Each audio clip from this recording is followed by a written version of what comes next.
கும்மிடிப்பூண்டி அருகே பள்ளிக்கு சென்று வீடு திரும்பிய சிறுமி பாலியல் துன்புறுத்தலுக்கு ஆளாக்கப்பட்டுள்ள சம்பவம் பெரும் பரபரப்பை ஏற்படுத்தியிருக்கிறது.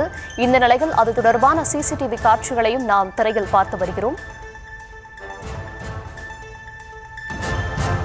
கும்மிடிப்பூண்டி அருகே பள்ளிக்கு சென்று வீடு திரும்பிய சிறுமி பாலியல் துன்புறுத்தலுக்கு ஆளாக்கப்பட்டுள்ள சம்பவத்தின் சிசிடிவி காட்சிகளை திரையில் பார்த்து வருகிறோம். சிறுமியை தூக்கி சென்று பாலியல் துன்புறுத்தலுக்கு ஆளாக்கிய நபர் உடனே அந்த பகுதியிலிருந்து தப்பி சென்ற காட்சிகளும் வெளியாகியிருக்கிறது.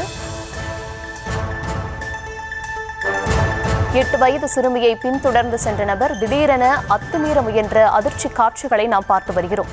சிறுமியை தூக்கி சென்ற போது அவர் கூச்சலிட்டதால் அந்த நபர் அந்த சம்பவ இடத்திலிருந்து தப்பி ஓடியிருக்கிறார். விவரங்களுடன் இணைக்கிறார் செய்தியாளர் மகேஷ்.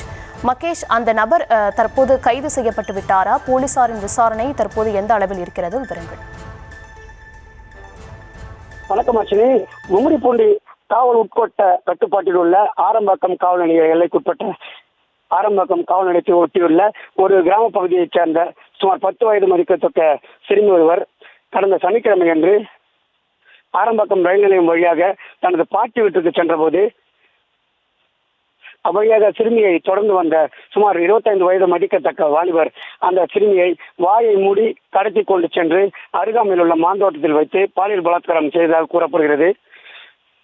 பின்னர் அந்த வாலிபர் அங்கிருந்து தப்பி ஓடிய நிலையில் நிலைகுலைந்த சிறுமி அருகாமையில் உள்ள பாட்டி வீட்டுக்கு சென்று தகவல் தெரிவித்ததாக கூறப்படும் நிலையில் அந்த சிறுமியை உறவினர்கள் மருத்துவமனைக்கு அழைத்து சென்றதுடன் ஆரம்பாக்கம் காவல் நிலையத்திற்கும் தகவல் தெரிவித்துள்ளனர்.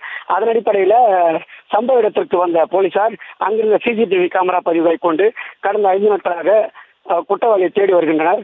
பாதிக்கப்பட்ட சிறுமி கடந்த 5 நாட்களாக தொடர் சிகிச்சையில் ஈடுபட்டு வரும் நிலையில் அதன் சிசிடிவி கேமராக்கள் தற்போது கசிந்து பெரும் பரபரப்பை ஏற்படுத்தியுள்ளது. விவரங்களுக்கு நன்றி மகேஷ்.